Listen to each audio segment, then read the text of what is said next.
حضرت سیدنا یزید بن میسرہ رحمۃ اللہ تعالیٰ علیہ فرماتے ہیں، ہم سے پہلی امتوں میں ایک شخص تھا جس نے بہت زیادہ مال و متاع جمع کیا ہوا تھا اور اس کی اولاد بھی کافی تھی۔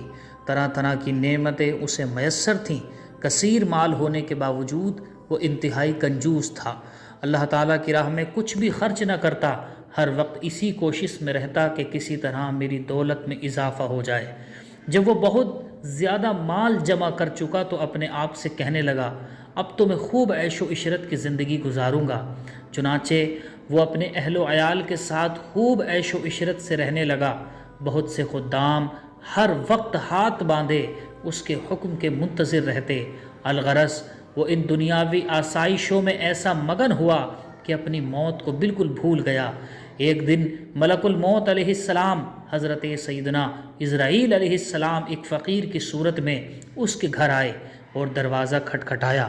غلام فوراً دروازے کی طرف دوڑے اور جیسے ہی دروازہ کھولا تو سامنے ایک فقیر کو پایا۔ اس سے پوچھا، تو یہاں کس لیے آیا ہے؟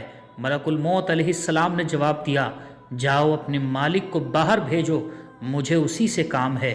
خادموں نے جھوٹ بولتے ہوئے کہا، وہ تو تیرے ہی جیسے کسی فقیر کی مدد کرنے باہر گئے ہیں۔ حضرت سیدنا ملک الموت علیہ السلام یہ سن کر کے وہاں سے چلے گئے، کیونکہ ابھی اس کی موت میں کچھ وقت باقی تھا۔ کچھ دیر بعد دوبارہ آئے اور دروازہ کھٹکھٹایا۔ غلام باہر آئے تو ان سے کہا، جاؤ اور اپنے آقا سے کہو میں ملک الموت ہوں۔ جب اس مالدار شخص نے یہ بات سنی تو بہت خوف زدہ ہوا اور اپنے غلاموں سے کہا، جاؤ اور ان سے بہت نرمی سے گفتگو کرو۔ خدام باہر آئے اور حضرت ملک الموت سے کہنے لگے، آپ ہمارے آقا کے بدلے کسی اور کی روح قبض کر لیں اور اسے چھوڑ دیں، اللہ تعالیٰ آپ کو برکت عطا فرمائے۔ حضرت ملک الموت نے ارشاد فرمایا، ایسا ہرگز نہیں ہو سکتا۔ پھر ملک الموت علیہ السلام اندر تشریف لے گئے اور اس مالدار شخص سے کہا، تجھے جو وصیت کرنی ہے کر لے، میں تیری روح قبض کیے بغیر یہاں سے نہیں جاؤں گا۔ یہ سن کر سب گھر والے چیخ اٹھے اور رونا دھونا شروع کر دیا۔ اس شخص نے اپنے گھر والوں اور غلاموں سے کہا، سونے چاندی سے بھرے ہوئے صندوق اور تابوت کھول دو اور میری تمام دولت میرے سامنے لے آؤ۔ فوراً حکم کی تعمیل ہوئی اور سارا خزانہ اس کے قدموں میں ڈھیر کر دیا گیا۔ وہ شخص سونے چاندی کے ڈھیر کے پاس آیا اور کہنے لگا، اے ذلیل و بدترین مال، تجھ پر لعنت ہو، تو نے ہی مجھے پروردگار کے ذکر سے غافل رکھا، تو نے ہی مجھے آخرت کی تیاری سے روکے رکھا۔ یہ سن کر وہ مال اس سے کہنے لگا، تو مجھے ملامت نہ کر، کیا تو وہی نہیں ہے کہ دنیا داروں کی نظروں میں حقیر تھا؟ میں نے تیری عزت بڑھائی، میری ہی وجہ سے تیری رسائی بادشاہوں کے دربار تک ہوئی، ورنہ غریب و نیک لوگ تو وہاں تک پہنچ ہی نہیں سکتے۔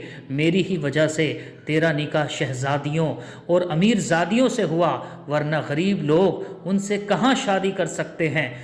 اب یہ تو تیری بدبختی ہے کہ تو نے مجھے شیطانی کاموں میں خرچ کیا۔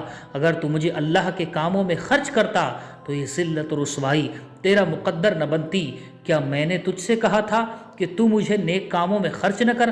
آج کے دن میں نہیں بلکہ تو زیادہ ملامت و لعنت کا حقدار ہے۔ اے ابن آدم، بے شک میں اور تو دونوں ہی مٹی سے پیدا کیے گئے ہیں۔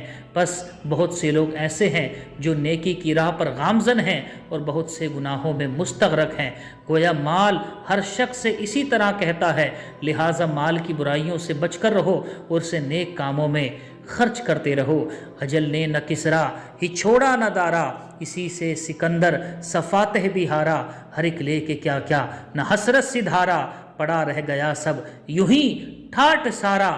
جگہ جی لگانے کی دنیا نہیں ہے، یہ عبرت کی جا ہے، تماشا نہیں ہے۔ حضرت